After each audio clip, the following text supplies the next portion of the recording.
Haji Junaidi Al-Bakari. Allahumma sholli ala Muhammad.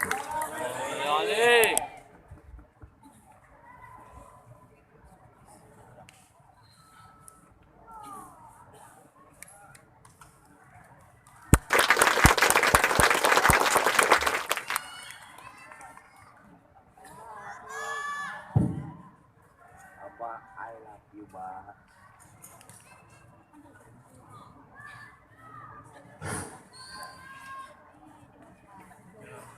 Zona bebas corona. Corona itu tidak bisa masuk dalam zona keimanan. Betul apa enggak? Zona itu masuk dalam zona ketakutan, kekhawatiran. Makanya Abah bikin lagu kan gitu lagunya tuh. Apal ya? Corona, corona, corona, mikroba, virus yang menakutkan. Corona, corona, corona, ya datang mencekam dunia. Tetapi janganlah takut jiwanya, bangkit berjuanglah melawan corona. Panjatkan doa, ikhtiar dan takwa. Benar gak itu? Tak peduli miskin ataupun kaya, tak peduli kaulah ataupun raja, berjuang bersama melawan corona. Rasanya gimana rasanya? Saya nggak mengatakan ini ujian, ya, atau peringatan. Hanya Allah yang tahu, betul apa enggak? Saya nggak mengatakan yang terjadi hukuman atau kemurkaan, hanya Allah yang tahu. Tugas kita cuma satu, tetaplah memohon kepada Allah. Makanya direknya saya bilang, ini ujian atau peringatan, pikirkan namanya, mohon pertolongan, kan gitu. Ini hukuman atau kemurkaan, bersujud padanya, mohonlah ampunan. Semoga musibah segeralah sirna, semoga corona, semoga musibah membawa hikmah gitu. Semoga musibah membawa hikmah. Ini bawa hikmah bener bagi pedagang ya rumah sakit, ya enggak? Jadi setiap sesuatu yang Allah ciptakan tak selamanya musibah itu tidak ada hikmah, pasti ada hikmahnya. Assalamualaikum warahmatullahi wabarakatuh. Waalaikumsalam warahmatullahi wabarakatuh. Sehat sadayana? Sehat. Kumaha kabarna? Damang, Ba. Damang, Bah. Damang. Damang. Amin. Allahumma amin. Syukur kepada Allah, salawat dan salam tetap kita turunkan kepada junjungan kita baginda Nabi Muhammad sallallahu alaihi wasallam.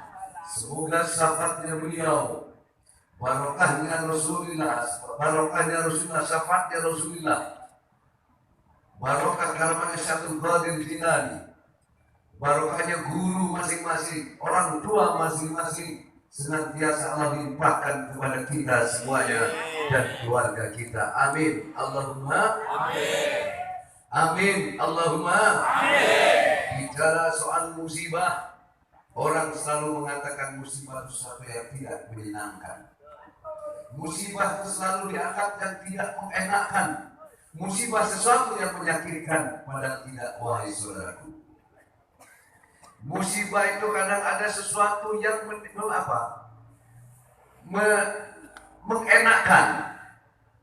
menyenangkan, itu pun adalah musibah. Tapi jangan sampai musibah ini jadi balaan hasanah, ya. Tapi jadikan musibah itu sebagai rahmat minallah. Paham maksudnya? Ekonomi nggak kekurangan, ya. Hidupnya mapan, tapi semakin mapan, semakin lupa, semakin angkuh, semakin sombong, semakin lalai untuk bersyukur atas nikmat Allah, maka nikmat tadi akan menjadi apa? Balaan hasanah. Bala tapi baik. Karena baik tidak terasa. Betul apa enggak? Karena baik tidak terasa.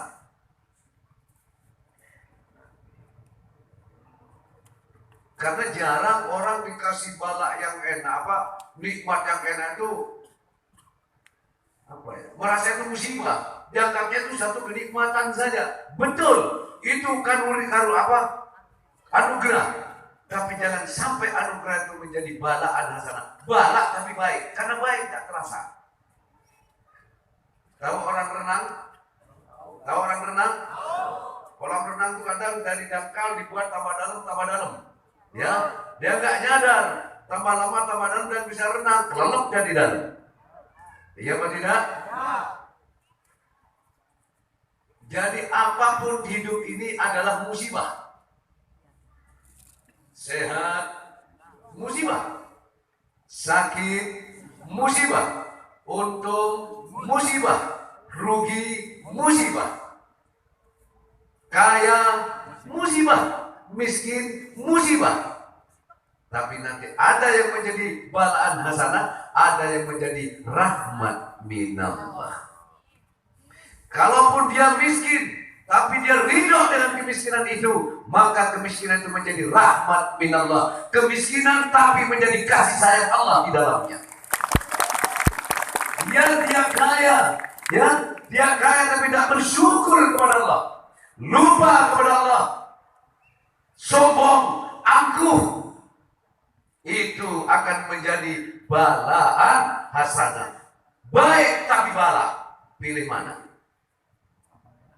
Enak tapi bala, nggak enak tapi rahmat, pilih mana? Saya pilih enak tapi rahmat minallah. Pilih enak, rahmat minallah. Betul? Oleh karena itu, duduknya kamu di tempat ini, rumah tanggamu, usahamu, keberhasilanmu, semua yang kamu hadapi, Allah jadikan rahmat minallah. Amin. Allahumma amin. Satu contoh. Adakah yang datang ke sini karena tertekan keadaan? Ya. Iya sekarang, oi. Saya tanya, dulunya awal datang ke sini, adakah yang berawal karena keadaan ekonomi sumpah, keadaan rumah tangga ruwet, ya, masalah hutang, bikin riuh, ya, ada? Hampir berapa persen nih? Betul? Seakan-akan di satu kampus sudah tertimpa musibah, betul? Tapi datang ke tempat ini, berzikir kepada Allah, ya, ingat kepada Allah, ini namanya menjadi rahmat minallah. Musibahnya dilarikan kepada, bukan mengkambing hitamkan orang. Ada lagi musibah. Ada yang di Madu? Ada? Madumu bisa jadi musibah bagimu. Kalau bisa menjadi kebangkrutan bagimu. Ingat, catat baik-baik. Termasuk umi-umi yang hadir. Ya, lo namanya ngaji tidak peduli, mau umi ngaji. Ya, kamu di Madu, madumu bisa menjadi kebangkrutan bagi kamu. Bangkrutnya bagaimana, Pak? Tahukah kamu siapa orang yang bangkrut? Orang yang ahli ibadah. Betul? Orang yang ahli ibadah, ahli sodako, ahli apa lagi? Ahli ta'awud, ahli doa, duha, oke. Tahajud, oke.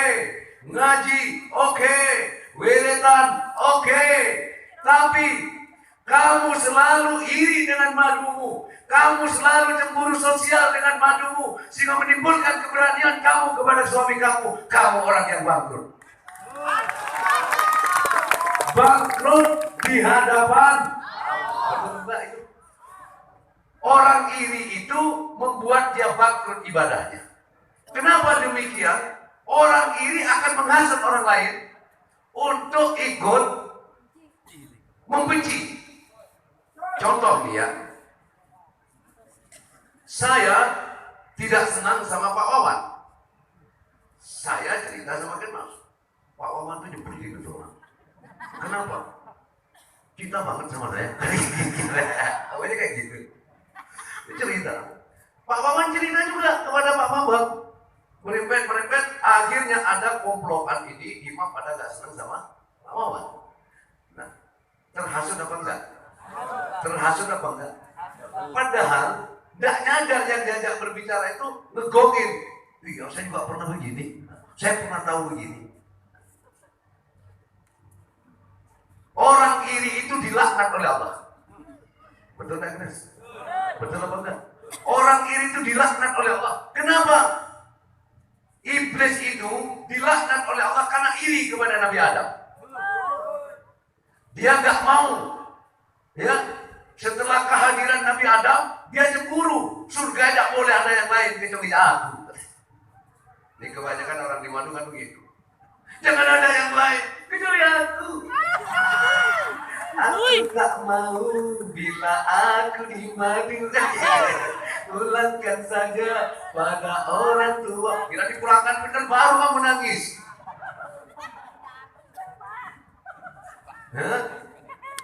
Ini ada cerita di Madu dia nggak mau, ada cerai dia. Begitu dicerai, ya jadilah dengan yang muda. Akhirnya karena dia nggak laku sama orang, di Madu lagi, laku sama orang, di Madu lagi. Keadaannya lebih baik dengan lebih buruk daripada suami yang pertama. Akhirnya dia minta balik lagi ke yang pertama. Jadi kawin lagi, statusnya jadi yang kedua.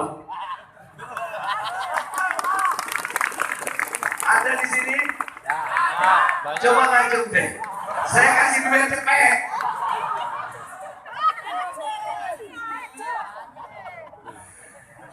Betul? Jadi hati-hati dengan penyakit iri. Betul?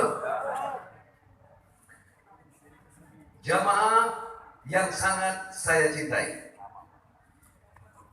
Kadang kita hidup bertetangga, kita punya warung, kemudian warung kamu di Madu. Ada nggak warung di Madu? Banyak. Tiba-tiba di depannya dia buka warung juga. Yang sama, jual sembako yang sama. Hati-hati. Iblis akan masuk lewat darah kalian. Benar apa enggak? Hah? Lalu dia akan membisik kepada kalian. Coba tuh, gara-gara itu kan omset kamu sekarang turun. Sana tambah rame, tahu nggak? Dia punya dukun tuh. Ngebisik. Cara ngebisiknya gimana Iblis? Datang orang. Sampai harus hati-hati. Coba aja perhatikan baik-baik. Kok warung sampai tambah saya tuh lihat warung sampai gelap katanya. Ada nggak yang begitu? Ada. Saya lihat warung sampai tuh kok gelap. Jangan-jangan sampai dikerjain sama warung segelap. Kemakan yang sudah pikir sudah timbul suudon. Nah, inilah kerjanya iblis. Ya? Karena dia pikiran-pikiran, akhirnya sakit-sakitan. Warungnya jarang buka. Saya kayaknya dikerjain, santet kayaknya saya ini. Biar saya nggak buka warung. Kemana-mana sudah. Jadi hati-hati dengan hati. Makanya kalau kamu di jalan, ada jalan berbahaya, ada nggak? Awas mata-mata, ada tikungan tajam. Apa bacaannya? Kenapa hatinya yang dikasih tahu, diingatkan, kok bukan matanya? Yang melihatkan matanya. Hati-hati, ya. Ada perbaikan jalan. Hati-hati rem kereta. Betul nggak? Hah? Hati-hati tikungan tajam. Hati-hati ada selengkangan. Salah ya? Salah. Betul, Bang. Salah. Enggak, betul. Waduh, yang macan aja tepukannya kenceng. Sama PP itu kenceng banget. Betul apa enggak? Kenapa kok kalimatnya hati-hati? Kalau kamu hati-hati pasti selamat. Ya kan? Yang diingatkan tuh hati, bukan mata. Mata melihat, tapi kalau hatimu nggak melihat, itu yang kemudian bikin celaka. Sebenarnya ketika di jalan itu suruh hati-hati diingatkan. Jaga hati kalian, jangan sampai lupa kepada Allah. Kalau kamu selalu ingat kepada Allah, kamu tidak akan lengah dalam berjalan.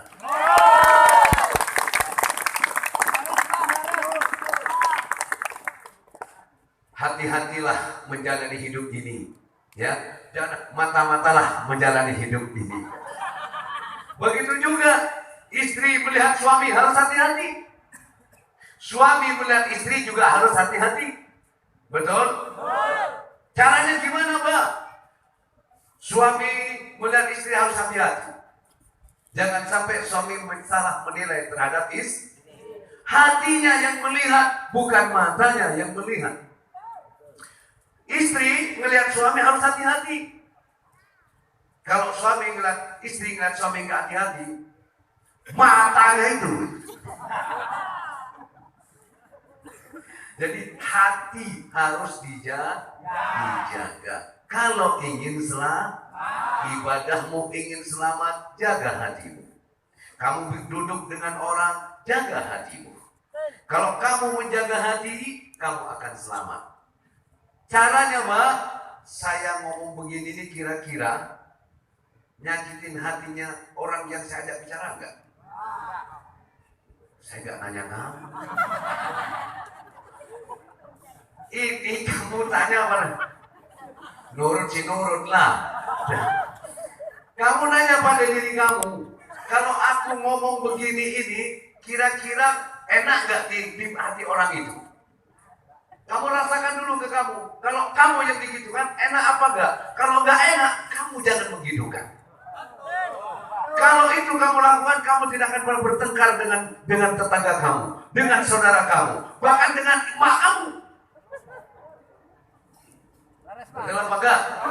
Betul? Hati. Ya kan? Begitu juga kamu mau melakukan apa-apa pun harus hati-hati. Semua itu kenapa hati? Karena semua berangkat dari hati. Ya benar. Kalau hatinya baik, maka sikapnya juga akan baik. Kalau hati baik, yang keluar dari mulutnya juga akan baik. Kalau hatinya baik, perbuatannya juga akan baik. Betul? Saya pernah mengatakan, ahli dosa, pendosa belum tentu orang itu jahat. Pendosa bukan berarti dia itu orang jahat. Dia pemabuk, penjudi, penzina, pelacur, germu, belum tentu dia itu jahat. Ya benar. Orang ahli ibadah belum tentu dia tidak jahat. Bingung apa enggak ini? Bingung apa enggak? Disinilah yang menentukan jahat dan tidaknya orang adalah hatinya. Pelacur itu jahat apa enggak? Pernah enggak pelacur nyakitin orang? Membunuh orang? Hah? Ngasut orang? Enggak. Masih enak, Bang. Pernah enggak pelacur ngomong, ngapain lu ngaji solo? Enggak perlu deh. Apa ngajian apa tuh ngajian sesat? Enggak bakalan pelacur ngomong begitu. Oke. Nanti pelacur itu pendosa, bukan seorang pendosa bukan berarti orang itu jahat. Artinya belum tentu hatinya itu jahat. Orang ahli ibadah belum tentu hatinya tidak jahat. Iya pada orang kalau timbul iri, ya timbul dengki, nanti jahat. Ini sama-sama kiai misalnya, ya, Pak. Ini sama-sama imam. Karena hatinya iri, padahal imam sudah ahli ibadah, iri ke imam yang lain, nanti dia akan menghasut imam yang lain, menghasut orang supaya nggak datang ke imam itu. Ya apa tidak? Jahat gak ini? Jahat apa enggak? mempengaruhi orang untuk tidak melakukan kebaikan karena terhasut oleh hati yang iri. Betul. Betul. Ini ada contoh. Ada seorang perempuan ahli ibadah. Tekun sekali. Satu ketika dia jengkel kepada kucing karena setiap dia sholat kamu diganggu terus. Ya enggak? Jengkel dia. Ganggu orang balas saja di kucing. Pokoknya dikurung sama dia. Lupa nggak dikasih makan. Mati ke kucing. Bagaimana nasibnya? Masuk neraka hanya gara-gara kurung kucing nggak dikasih makan. Ada orang ahli maksiat, penjudi, penzina, pemabuk, rampok, mati. Tapi katanya Allah, hai Musa, ada seorang yang saya ceritakan tadi mati lalu ditaruh di tempat sampah. Kenapa? Orang tuh gak suka sama orang itu, jahat masalahnya. Kelakuannya zina, judi, mabok. Nah, begitu dia meninggal, orang itu berpesta alias bersyukur atas meninggalnya Fulan bin Fulan itu. Habis sekarang sudah aman kampung kita. Sebagai biang kerok dia dibuang ke tempat sampah. Lalu Allah perintahkan Nabi Musa agar mengurus jenazah orang yang dibuang ke sampah tadi. Hai Musa, rawat dan uruslah, ada kekasihku di situ. Betul tak gitu? Begitu Nabi Musa datang, bertanya kepada orang-orang kampung itu, siapa dia? Kenapa dia kok tidak dimakamkan? Kenapa tidak dikubur dengan layak? Kenapa ditaruh di tempat sampah? Wah, berceritalah seperti yang ceritakan tadi. Wahai Nabi Musa, justru kami semua ini bersyukur si Fulan itu mati.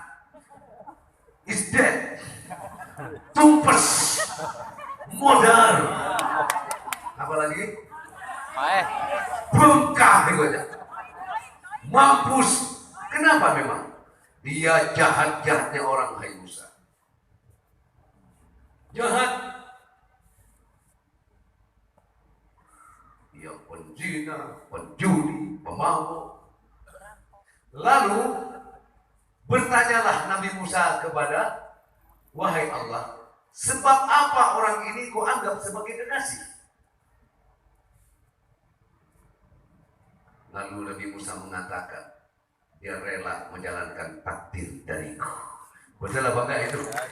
Betul apa enggak? Artinya dia jahat tapi dia tidak lepas kepada Allah. Kepada Allah katanya orang. Tapi ingat loh, ini ceritanya Nabi Musa. Bukan berarti kamu berbuat seperti itu nanti saya kekasih Allah. Ingat itu. Ini suatu apa? Suatu contoh agar kita hidup di dunia ini jangan sudon kepada orang yang dianggap orang jahat sama orang. Agar kita tidak menjadi merasa lebih baik karena kita ahli ibadah. Betul? Jangankan dengan orang, dengan binatang pun tidak boleh. Paham maksudnya di sini? Paham? Jangan nanti apa-apa yang penting diingat Allah. Jangan nanti juga jadi kasih model apaan? Ya, ini suatu gambaran atau satu pembelajaran bahwasanya kita tidak boleh, ya, orang sejahat apapun tidak boleh kita memperlakukan mereka, ya, dengan apa itu? Dengan kenistaan, paham enggak? Atau dengan penghinaan. Dan juga tidak perlu kita berbusuk dada dan merasa bangga dengan amal perbuatannya akan menjamin kamu masuk surga. Kembalikanlah semuanya. Inna lillahi wa inna ilaihi raji'un. Allah Maha Baik, takdirnya tak pernah salah. Setuju? Setuju? Hidup jamaah lagi. Luar biasa. Oleh karenanya, apa yang saya sampaikan malam hari ini menjadi hidayah buat kita semuanya. Sehingga kita nyadar dalam hidup ini kita tidak sendiri. Hidup ini butuh orang lain. Hidup ini butuh support satu sama lain. Betul apa betul? Betul apa betul? Semoga jamaah manakib baik yang hadir malam hari ini atau di mana saja berada, saya ucapkan I love you full. Semoga kalian semua mendapatkan cintanya Allah, mendapatkan kasih sayang Allah, mendapatkan ridhonya Allah. Ridhonya Allah itu ada dalam keridhaan kalian. Kalau kamu ridho dengan apa yang kamu jalani, Allah akan ridho kepada kalian. Betul apa tidak itu? Betul apa tidak? Betul apa tidak? Ridho. Kamu nyari ridho Allah dengan wiridan. Ya, dari makam ke makam, dari makam ke makam, ku agungkan namanya, ku cari izin dan ridhonya dalam hidup di dunia. Tetapi dirimu selalu berkeluh kesah setiap ku beri musibah. Tak bisa dapat ridhonya Allah biar kamu ahli ibadah, ahli zikir, tapi selalu berkeluh kesah terhadap hidup ini, kau takkan pernah dapat ridho dari Allah. Barang siapa yang ridho dengan qadha dan qadarku, Allah pun akan ridho dengan qadha dengan orang itu. Siapa yang ingkar, tidak nerima dengan qadha dan qadarku, keluarlah dari kolong langitku. Man lam yarda bi qadari wa qadari fatabittabban siwa. Betul apa enggak? Barang siapa yang tidak ridha dengan qadha dan qadarku, apa yang terjadi, apa yang diterima orang lain, itu ketentuan aku.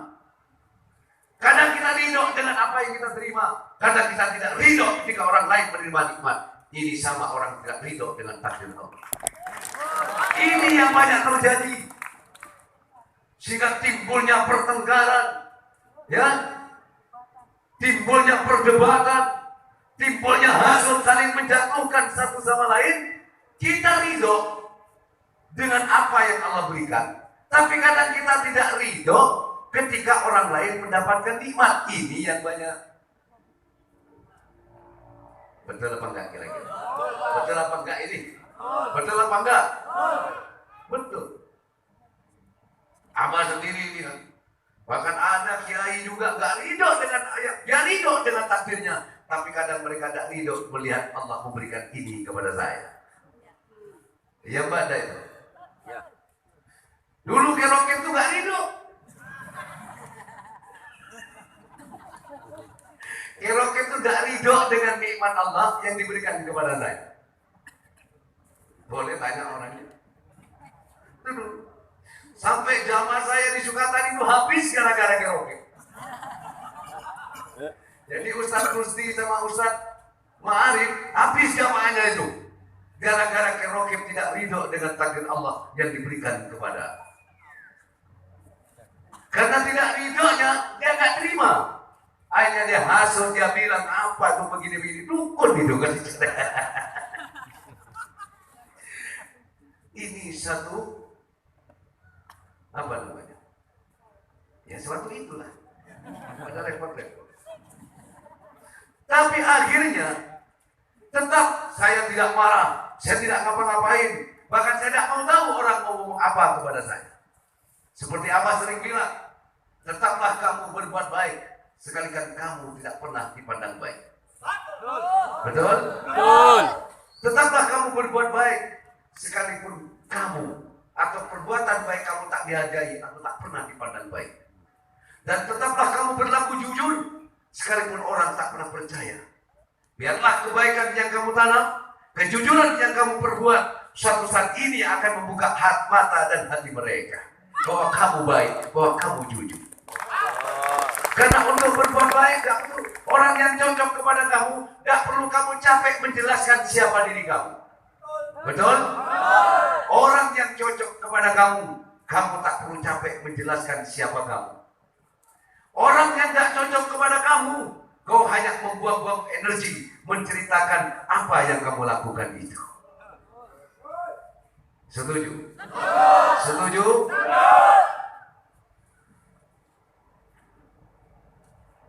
Alhamdulillah di mana-mana pengajian.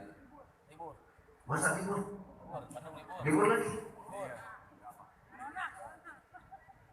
Kita ini bukan melawan aturan, tapi kita ini bagian dari anak bangsa yang memiliki hak dan kewajiban untuk membantu negara. Dan negara sendiri yang mengajak, mari kita lawan corona. Betul apa enggak? Siapa yang ngajak? Siapa yang nyuruh? Pemerintah. Maka dari itu, kami bersama negara juga ikut bersama melawan corona. Dengan cara apa? Dengan cara kami. Bagaimana cara kami? Ya dengan kekuatan Allah.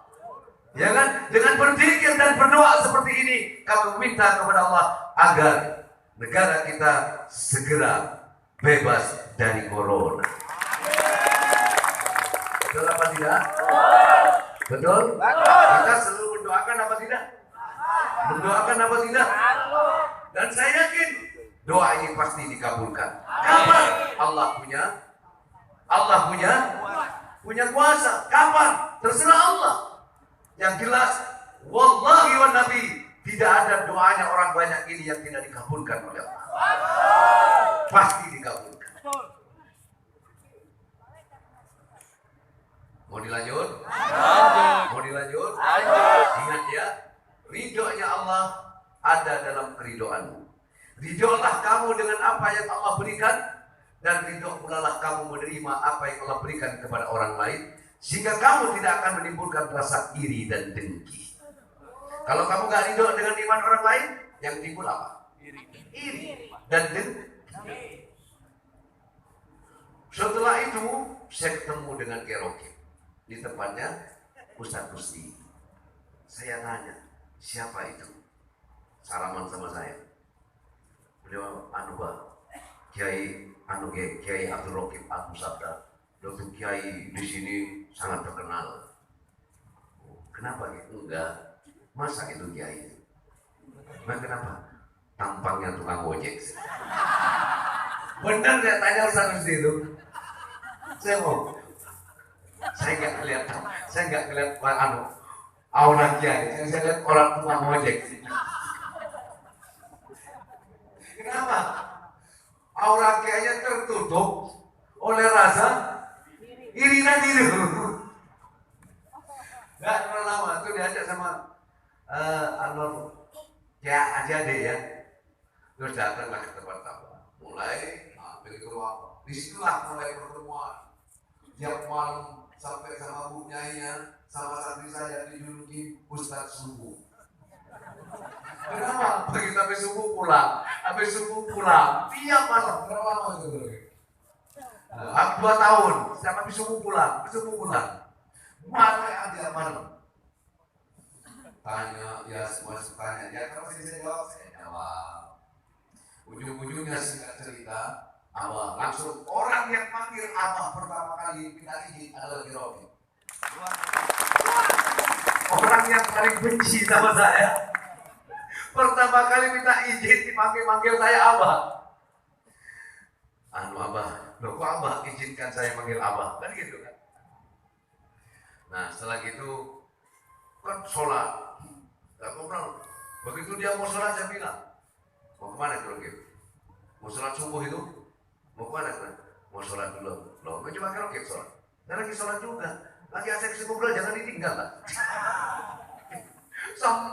Sampai siang. Ini kemana subuhnya?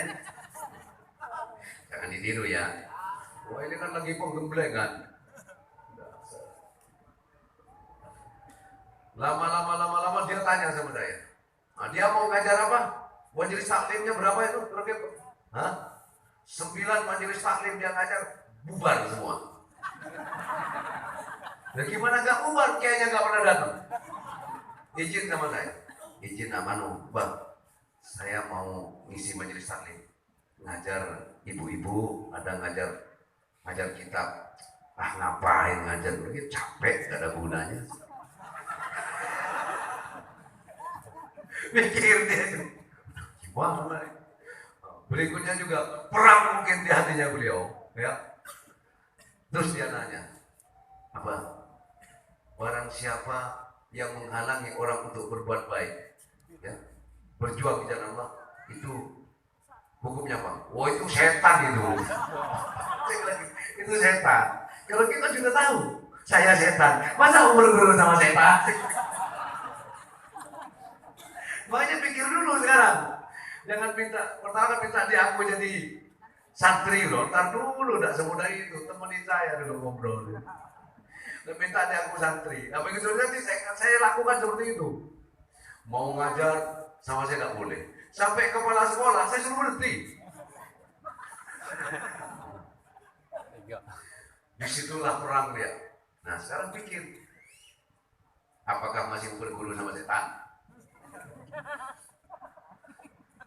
Saya minta waktu untuk berpikir. Ya pikirin sebelum kamu jadi pengikutnya setan. Dan kenapa? Saya nggak tahu. Beliau sendiri juga sudah ngomong, ngikut itu ajaran setan. Udah. Akhirnya setelah 3 hari berapa tuh datang, dia ngomong, Abah, sekarang saya sudah siap. Mau kafir, mau setan, saya siap jadi murid Abah. Ya sudah kalau gitu selamat. Berarti kamu sekarang jadi keroke. Kalau ingin beriman, harus kafir dulu. Gitu. Jangan percaya kepada siapapun kecuali hanya kepada Allah. Artinya kafir itu ikrar. Ikrar itu tidak percaya. Kalau ingin iman, ya jangan percaya kepada yang lain. Cukup percaya kepada Allah. Itu baru hakikinya iman. Setelah itu baru percaya ke yang lain karena Allah. Karena Allah. Betul nggak itu? Betul apa enggak? Kamu jangan percaya sama saya. Betul nggak? Percaya kepada Allah. Nah baru salaman sah sudah. Nah setelah itu ya sudah. Begitu adzan maghrib, ayo kerja ngimamin. Kemarin saya mau sholat tak boleh, sekarang suruh ngimamin. Kan setannya sudah hilang. Dan kalau datang itu kan sebelum maghrib sudah datang. Belum maghrib sudah datang. Maghrib ada maghrib. Mau kemana lagi? Mau sholat maghrib. Lagi enak ngobrol gini mau sholat. Jauh-jauh kan ke sini kan mau ngobrol, mau diskusi. Ya biarin aja yang sholat kita lanjutkan aja ini diskusi. Perang nggak kira-kira? Perang. Dihancur leburkan dulu, baru nyetaknya tuh enak, gitu. Tapi jangan niru-niru terima ngajar begitu, belum itu, ya. Nah, kayak Sunan Kalijogo gimana? Dia berguru kepada Sunan Bonang, hah? Apa disuruh sholat? Oh, enggak, suruh jagain tongkat di pinggir kali bertahun-tahun, sholatnya kapan? Oh, dia salah sendiri berguru ke Sunan Bonang. Benar enggak? Betul. Nah, setelah itu, setelah selesai dari jaga tongkat tadi, baru dibersihkan. Benar enggak? Iya, enggak? Ya. Mungkin begitulah kalau dikaitkan dengan cerita. Barangkali. Begitu sudah dan maghrib, oh jangan ngobrol dulu, sholat dulu. Jangan pernah tinggal yang namanya sholat. Benar nggak lagi? Benar apa enggak? Saya ngimamin, jangan pernah ditinggal. Biar dia seorang wali, tetap sholat jangan pernah ditinggal. Siapa bilang wali itu meninggalkan sholat? Tidak pernah wali itu meninggalkan sholat. Cuma kadang mata saya dan kamu yang tidak bisa melihat. Betul apa enggak? Yang tak bisa melihat, kelihatannya tidak sholat. Kan kelihatan kamu. Oh kamu mulai dengan mata kamu yang suka melihat duit. Kita tahu. Coba matamu melihat yang selalu kamu lihat, apapun yang kau lihat Allah, apa yang kau dengar Allah, baru kamu akan melihat sholatnya orang-orang yang seperti itu. Lagi yang selalu lihat isinya amplop, ya nambah nggak lihat.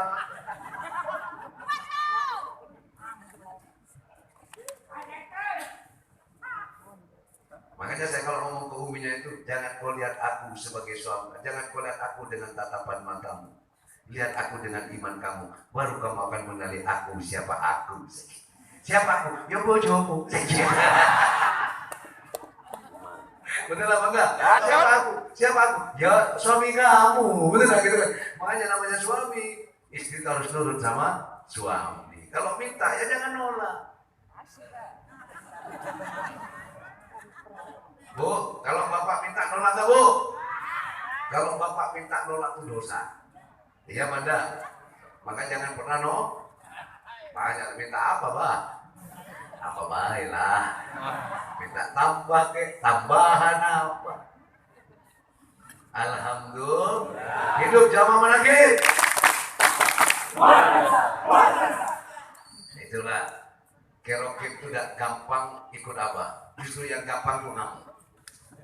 Kadang nggak perlu salaman, nggak perlu assalamualaikum, abah tahu-tahu jamaah. Betul apa enggak? Santri abah. Betul kan? Iya Banda. Kadang yang ada yang belum pernah salaman sama abah, tapi dia bilang saya santri abah Junaidi Al-Baghdadi. Iya Banda. Tapi sah. Saya sama kamu tidak pernah ketemu Rasulullah, sama jadi umat Rasulullah. Cukup dengan asyhadu an la ilaha illallah wa asyhadu anna Muhammadar Rasulullah. Sah juga kamu jadi umat Rasulullah. Pernah kamu minta izin sama Rasulullah? Ya Rasulullah, izin saya baca surah An-Nahl. Pernah kamu abah saya izin jadi jamaah? Enggak. Begitu dulu bil barakah wal karamah syabut qadir waliyullah bisyafaat Nabi Muhammad biidznillah waridallah. Sudah. Walaupun satu kali kamu duduk di kursi di sini, kamu adalah jamaah, dunia akhirat tetap adalah jamaah. Amin. Sekali orang membaca asyhadu an la ilaha illallah wa asyhadu anna Muhammadar Rasulullah dengan tulus dari hati, dia enggak sholat, enggak ngapain, tetap dia besok dia tetap umat Islam. Betul apa enggak? Padahal cuma baca syahadat sekali waktu nikah. Waktu nikah asyhadu an la ilaha illallah wa asyhadu anna Muhammadar Rasulullah, tapi betul-betul tulus mengimani tiada Tuhan selain Allah, mengimani tiada bahwa Muhammad utusan, percaya betul. Habis itu sholat kagak, apalagi manakiban. Sholat kagak, apa kagak. Tapi orang Islam masuk di dalam doa ini, Astagfirullahaladzim lil muslimin wal muslimat, tetap kebahagiaan ampunan kepada Allah dalam malam tertiap dalam jabat. Kurang enak? Kurang enak gimana? Betul apa? Padahal habis itu udah pernah sholat, udah pernah apa, mau ditiru. Kali mau ditiru. Ujungnya masuk surga juga. Tapi tidak tahu jadi kayak kapan masuknya gitu. Paham? Nah, jadi itulah rahmat Allah. Betul apa enggak?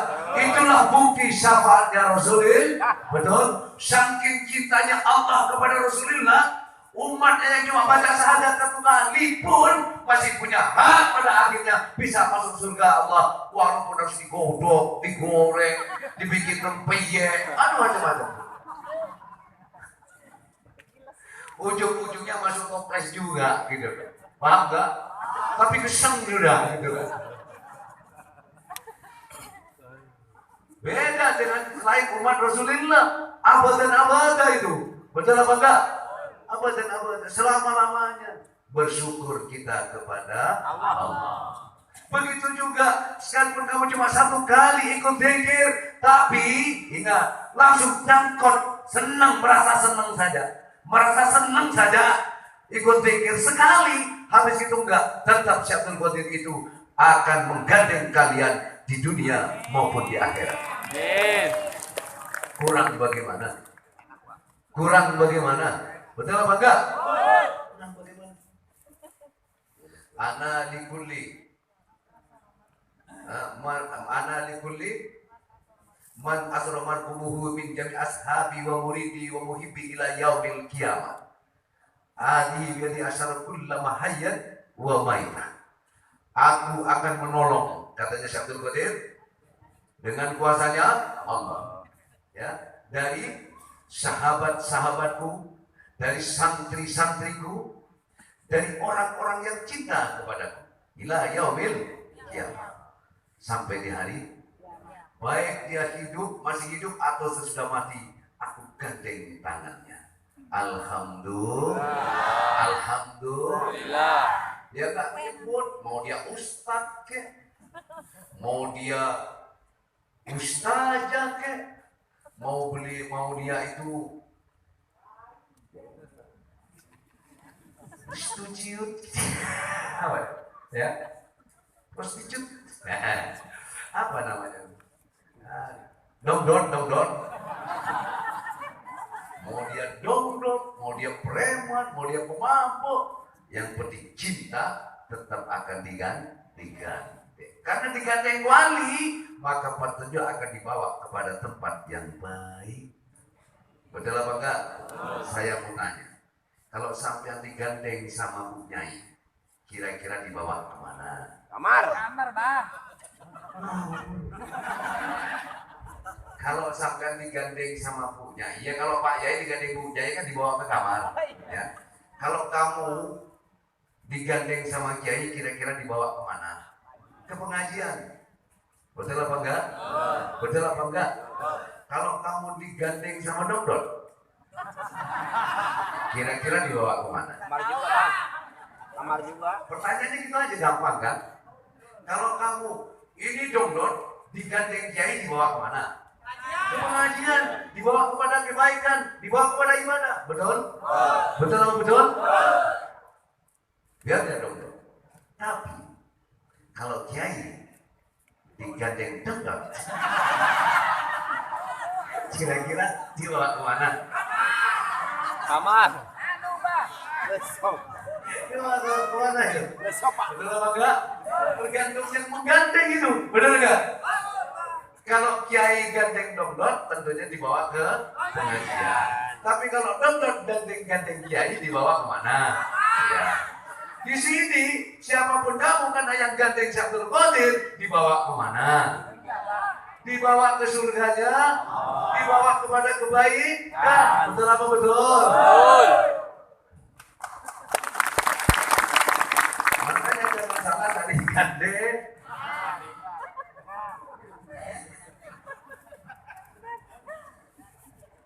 Nah, kalau digandeng orang yang cinta ke Kiai, kira-kira diajak kemana? Ya ke Kiai, betul apa enggak? Kalau digandeng orang yang cinta kepada dangdut, Dongdot. dibawa kemana? Ya saya tidak perlu jawab.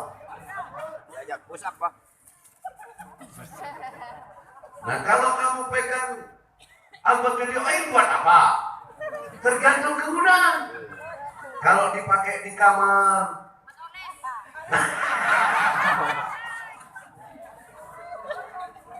alhamdulillah. Hidup jawaban lagi. Emang luar biasa. Sehat semuanya ya. Keluarganya sehat semuanya. Amin Allahumma. Amin Allahumma. Sudah? Lanjut. Jaga hati, ya, hati. Ya. Ada yang suruh nyanyi? Nyanyi dulu ya. Ya Mas Joni dong harusnya.